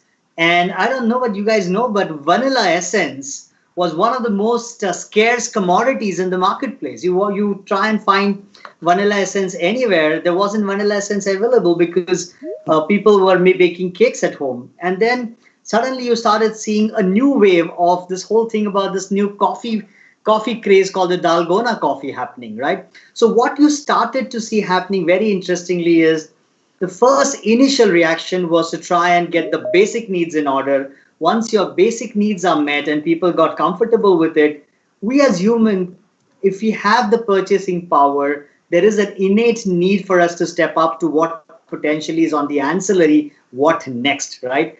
And therefore, interestingly, if you watch, right, all the organizations that are producing some of the essentials, they started to work on the minds of people. This whole thing around Dalgona coffee or make cakes and chocolates and all of those things, somewhere knowingly or unknowingly was seeded into people's mind, whether people were watching YouTube, were watching Instagram, were watching TikTok or whatever, right? Suddenly everybody, there was a craze to make pani puri, there was a craze to make all of these things. So I think we may not believe, but we've constantly been impacted with, like you said, subtle marketing that is happening right now on us. I think going forward, I think discretionary spend is going to be something that is not going to happen at the pace that it needs to happen, right? Are people going to buy premium cars, etc.? No, the people will buy cars. They will buy cars today because they believe that traveling by public transport is dangerous for their health. So you are starting to see an uptick on people wanting to buy vehicles. But does that mean that you are going to end up buying high value vehicles? The chances are not, right? You are going to consume, you have to eat, you have to survive. So you're going to see a huge consumption on that. But I see electronics and basic electronics. I think during this period, you saw a huge uptick on purchase of Basic dishwashers. laptops, yes, dishwashers. Dishwashers, right?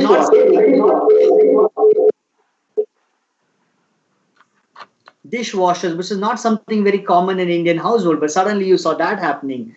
With our maids vanishing, people started to go and buy robots that can mop the house and clean the house, right? And then, of course, with the whole push to digital with respect to education, work from home, I had a situation where my television of 6 to 7 years blew up. So I had no choice but to land up at my favorite electronic store to buy a new television, which I could have done online, but I wanted to see what I was buying. That there was a huge queue, and the queue was to buy laptops. Parents and kids are trying to buy laptops. So I think those are some of the things that would not have been considered essential are started to become essential. But that is, in my mind, which is it's going to dictate consumer behavior. Consumers are going to continue to spend on health. You are going to see, and it's amazing, right? Suddenly, where all that we are hearing about today is COVID health.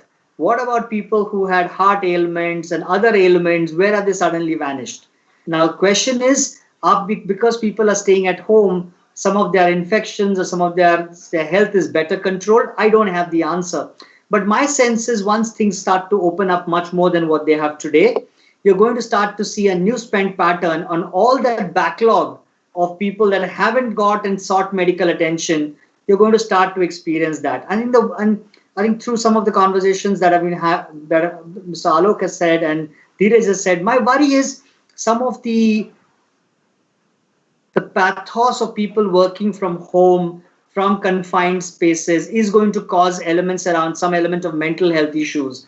And those are going to be pockets where there is potential for some spend going forward, because people will realize that they need help and professional help to be able to tide through some of the stress that they have gone through over the last few months. So back to you. Hopefully, I've tried to do my best to respond to a question of a marketeer. You're on mute. Krishna Kumar. Sorry. I guess I'm audible now. No, I was telling that I'll come back to you, and let us also try to get back Professor Dheeraj also, so that we'll get to know more about that. Yeah, thank you. Thank you for your response. I would like to bring in Mr. Ashutosh again. Sir, just wanted to know from you now that, considering the fact that not all are drier in the post-COVID days, as we know, things like the digital payments, for example. What demonetization or post demonetization days and our government's wish of putting people on the cashless economy, what it could not achieve, I guess virus has fast tracked it by leaps and bounds. And you know the story and the way the uptick is happening in UPI transactions and things like that. Again, the Reserve Bank of India has come out with another guideline for the retail payments, the capital structures and all being prescribed for entities who want to get into retail payment space by incorporating a separate company and so on. So there is so much thing that is happening in that space, and it is predicted that whatever they have projected to reach in 2025 and all, we are likely to reach in the next 1 or 2 years. So, or already we are about to reach, isn't it? So much has happened on the positive side of the impact of COVID, when people automatically aimed for, cashless forms of payments and so on. And how do you see this space evolving, sir? I think human race is very resilient, and Okay. I think Luddites in 18th century thought, and 18th and 19th century they opposed, I think industrialization, because they thought with that, lots of pains, lots of, unemployment and all these things would happen. I think why go that far? I think even in our country, particularly in banking industry, the unions, associations, they all have been opposing, computerization. I think the word used was mechanization, and that too in back offices started. But now I think with now you have, anywhere banking, and it used to look like, difficult to implement, and now no bank can survive without core banking, because the customer is a customer of the bank and not of a particular branch. He can He's of the operate from bank. anywhere. Yeah, he's of the bank. He's customer of the bank. And I think with portability and bank accounts and all that, probably he'll become a customer of the industry as a whole. I don't know. I mean, right now itself through UPI, linking all the ATMs and all, ATM switch and all, there's absolutely, for a customer, there is no difference between, going to one bank's ATM or the other bank's ATM, unless he is debited a service charge, where he comes to know that he has used, some other bank's ATM for so many times. I mean, frequency could be different, free transactions could be different for different banks. I think for a customer, there is hardly any difference when it is dispensation of cash is concerned, or whether he has to, transact, on net, transferring money from one bank to another one and all. So this is now a reality. I think the race is so resilient that we take the. I think my, Unmesh was mentioning about it. I think how the demand of dishwashers has come in, and he was talking about, even domestic help being replaced by robots. If the situation so warrants.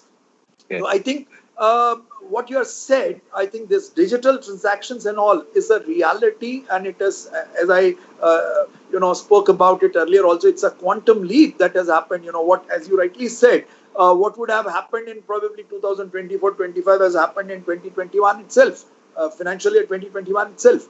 So I think this would create a new sort of, I think, a client, banking client, and new sorts of new, you know, I would say, suite of products for the banks. I know for my bank itself, we have a couple of products wherein even gold loan is delivered at home. So at your door, the gold loans, I mean, the ornaments would be picked up from there, and the gold loan would be delivered at door. Similarly, we have an arrangement wherein prior booking of appointment can be done at any branch. It's there available all over the country. The customer can simply call and book an appointment like he's meeting a professional, a doctor or an advocate or somebody. And then when he transacts during that period, he is not required to stand in a queue and all, because if he has booked for a particular time, say 1:30, at 1:30 bank official would be attending to him, so his time is saved. So I think the entire, because of this technology and usage of that, the clients' behavior also would change. The banks are changing, coming out with more and more of innovation, coming out with newer products and all.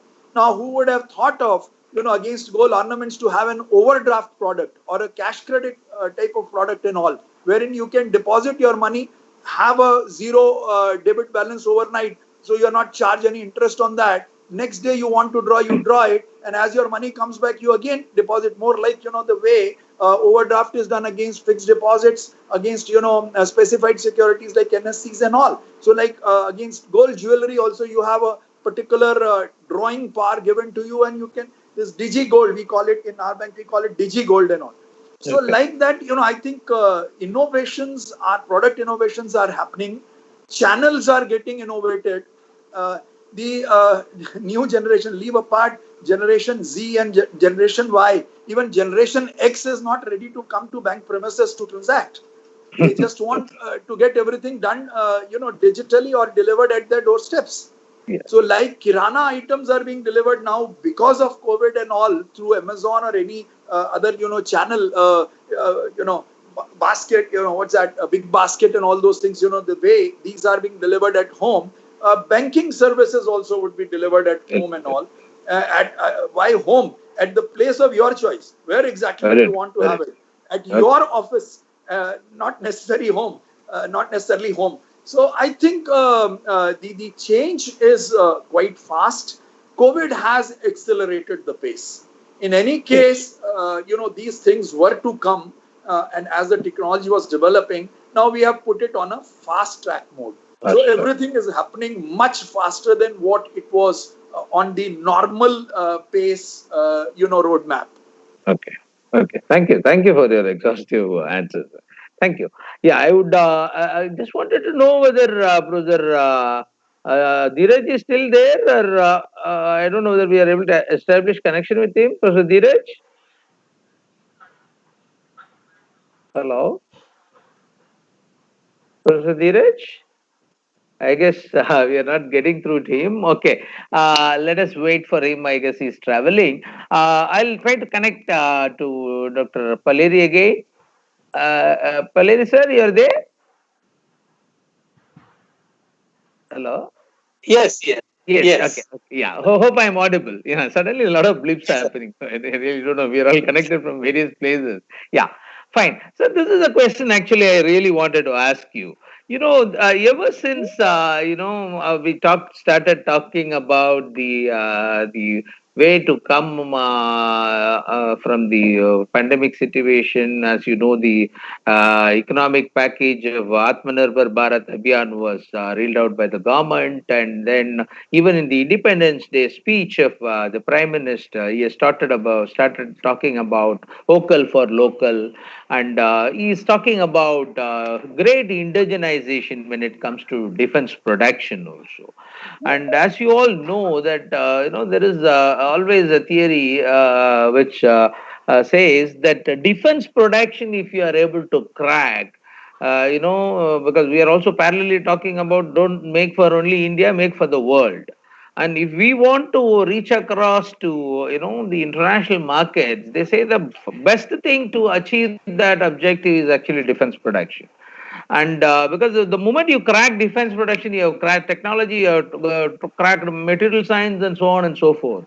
And they say that it would be a breeze for you once you start cracking the defense production. And there's so much of talk on that. And you are perhaps the right person to talk about the manufacturing prowess and technology upgradation and all those benefits India will derive when if this kind of indigenization objectives to defense production happens in India. Your exhaustive views on that, sir. This is not a difficult question, but it's quite a question that needs a lot of time to answer. But according to me, now what we talk about Atmanirbhar Abhiyan packages, Atmanirbhar is Yeah, basically. Can you sir, hear me? one second. Yeah, I want you to focus only on the defense production part. It has got a lot of other elements. Forget about all this. Yeah. You You see focus the only on, yeah, defense production only you focus. yes, we defense production is a question is whether buy or make.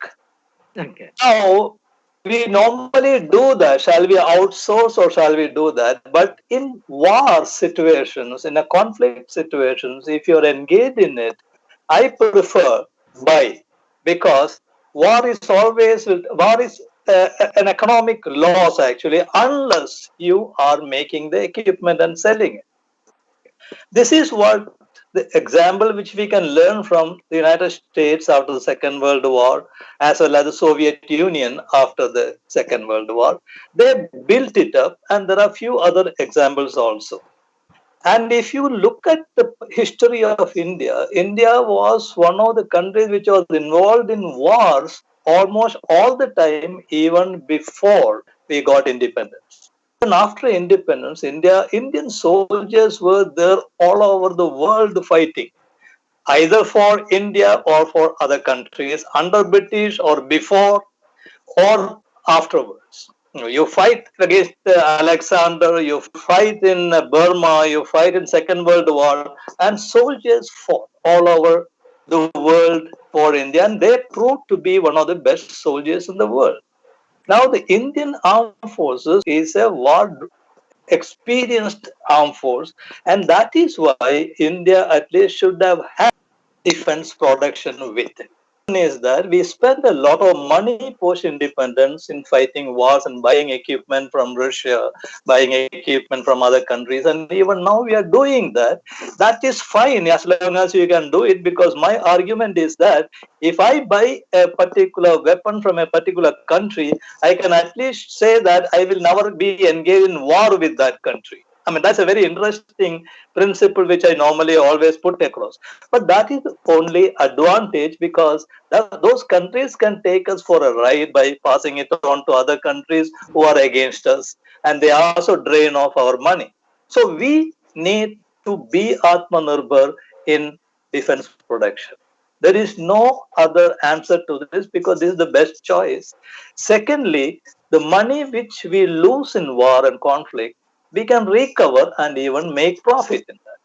So defense production is a must. Now, what happened to India? I think that most of, like for example, you take Hindustan Aeronautics Limited. Actually, it was a private company during the British time. Now, after independence, we took over that. Government took over. So we had a lot of activities going on in the defense production side with Indian Ordnance Factory Service, etc. But we not thought about the quality of the production.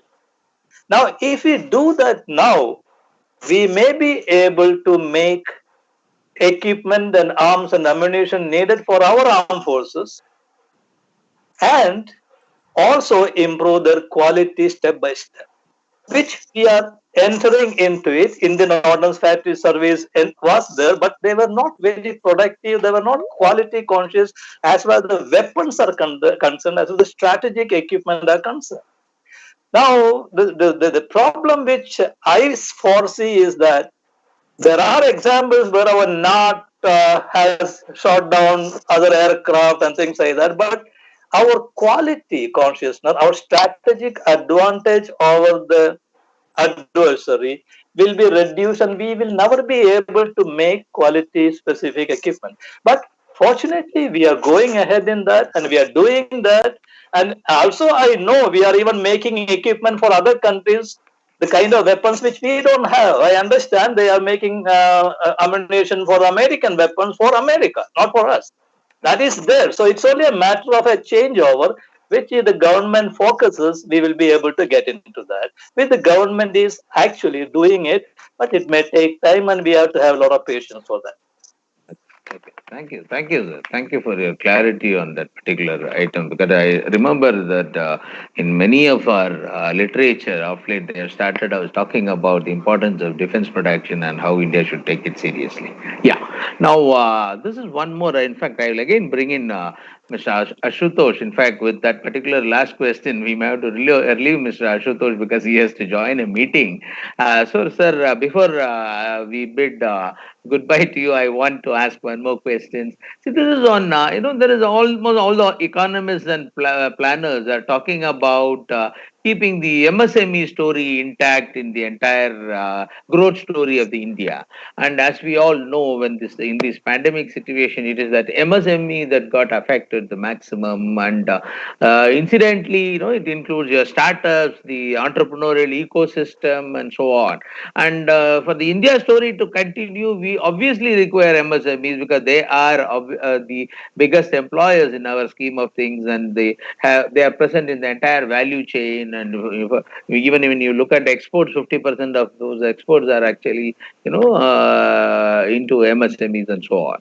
So, and we also notice that there has been a lot of issues in terms of moratorium also, and we don't know whether the stories of distress are still continuing, and the broad brush moratorium benefit that has been given by the Reserve Bank is in any case going to come to an end with this month. And what is this? How do you see this particular situation? And culturally, it is very, very important to us in terms of entrepreneurial culture for the story of India to be sustaining. So, how do you see this phenomenon, sir? Sir, you're on mute. Sir, you have to unmute. So thank you. Three positive things have happened, and I think I would like to invite your attention to those three things, which definitely would at least reduce the pain, if not totally elevate it or ameliorate the position and all. So I think first is of course the definition itself. Since 2006, it was not revised. So I think that definition itself is being revised, after decades.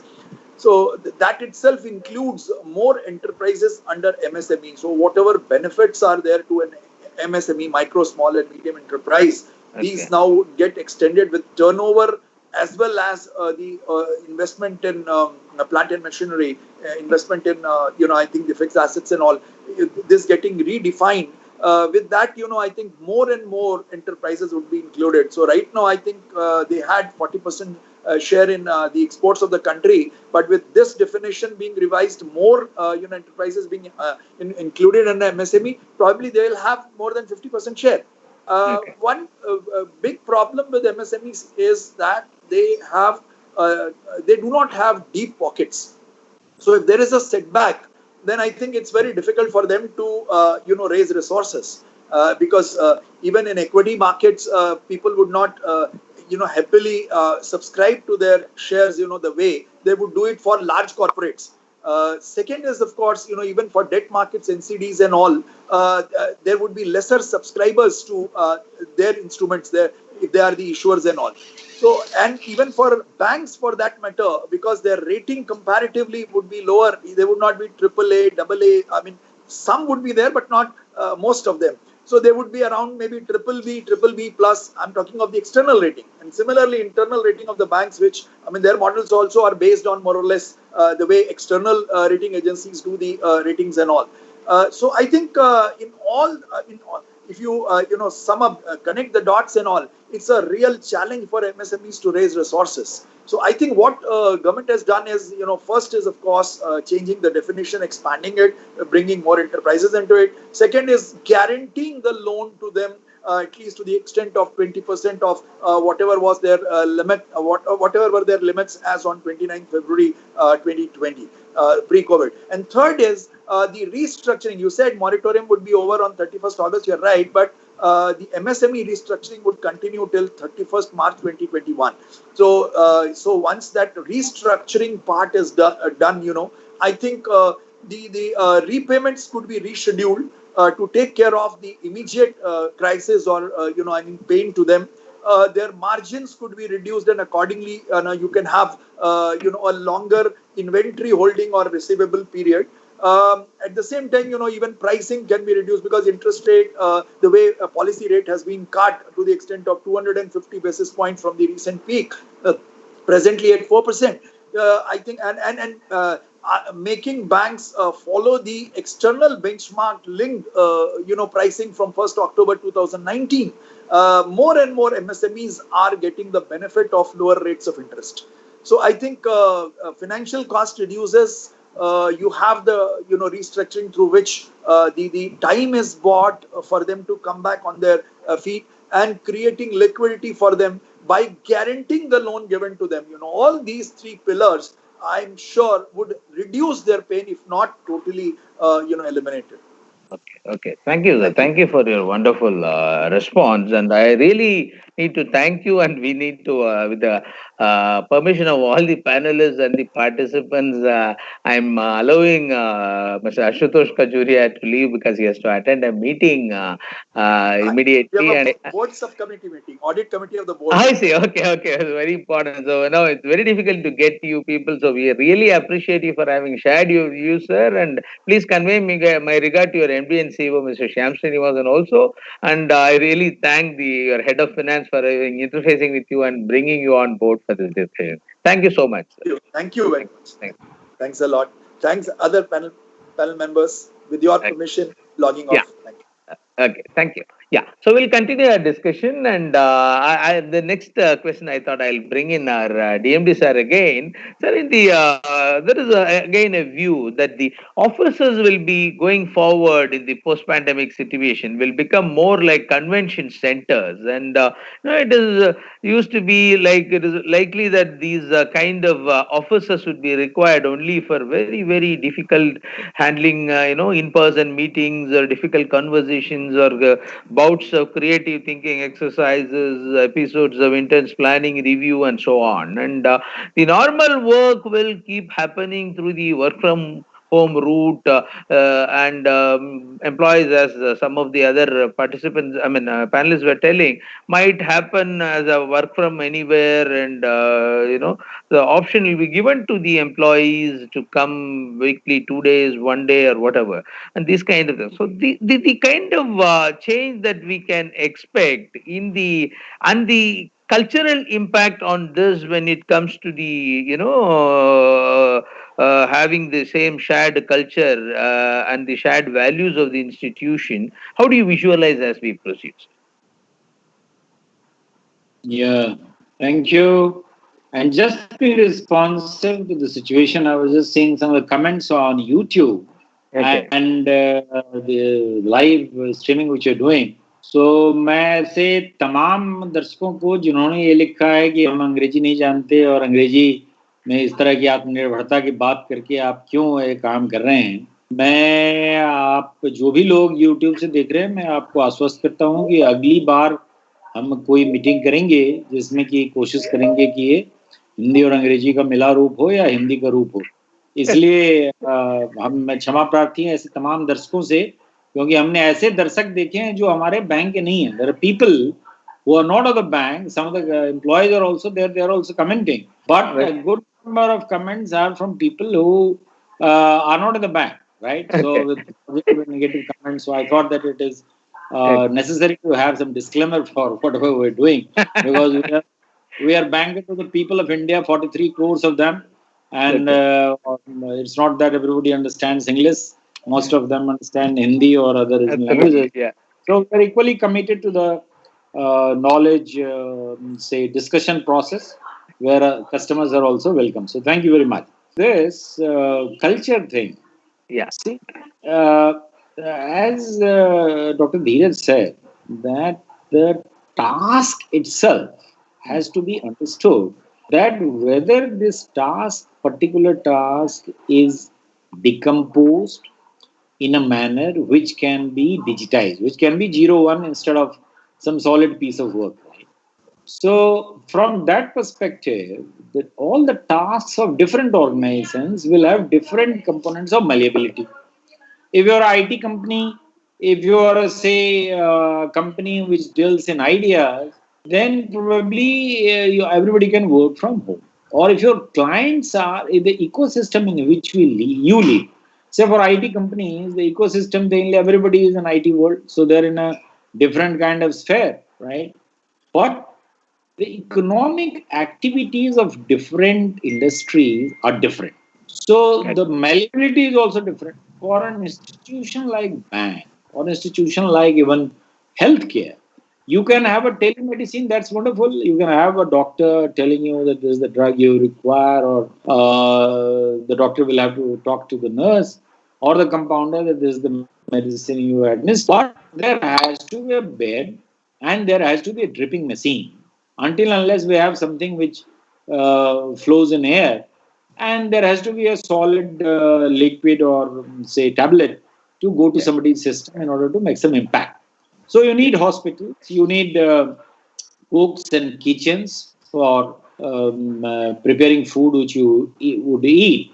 So we have to understand that for different kinds of organizations, there are different kinds of challenges.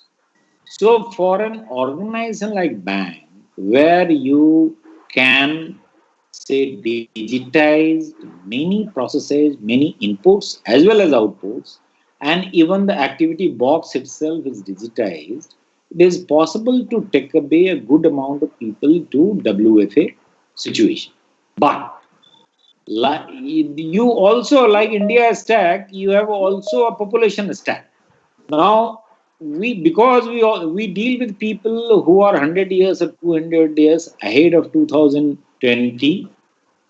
We have also people who are 100 years before 2020. They are still in 1890s, right? And they're a good number. So their need, their behavior would require a physical office with physical interaction. Now, the challenge is how to transport these kinds of customers to the new stratosphere of digital behavior. Yeah, that is a challenge which will take time, and I understand that because people are quite savvy, and the technology itself has changed in a way that even if if you're not literate, if you can speak, there is a voice. So technology will make it for sure that these people also come to the new place. So culturally, if you ask me, we'll have the benefit of the earlier cultural media for acculturation, because primarily when you come from a society, a part of the society, you come with a different kind of cultural understanding. What do you say? Frame of reference for the entire world as to how you negotiate. Now, for people working there, you have the usual systems of symbols, rituals, or behaviors, modeling, where people will learn the culture. But for people who are in a space, digital, they don't have the benefit or the privilege of this space of modeling and acculturation. So they are on the road. True.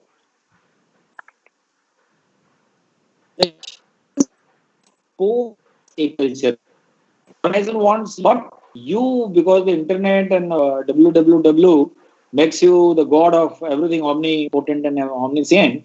So you have other influences which can be much more powerful than the influence which comes to you through official talks, official circulars, or say official meetings or celebrations.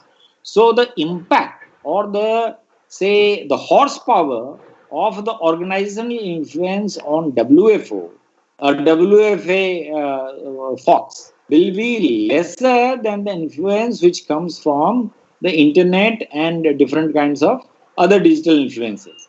So, how to bring them back, or how your communication, how your symbolism, how your rituals, how they develop in a manner so that the outside influences are less powerful to say delay or keep you on track in terms of acculturation. So that's a challenge which all of us will have Yes, to take. okay.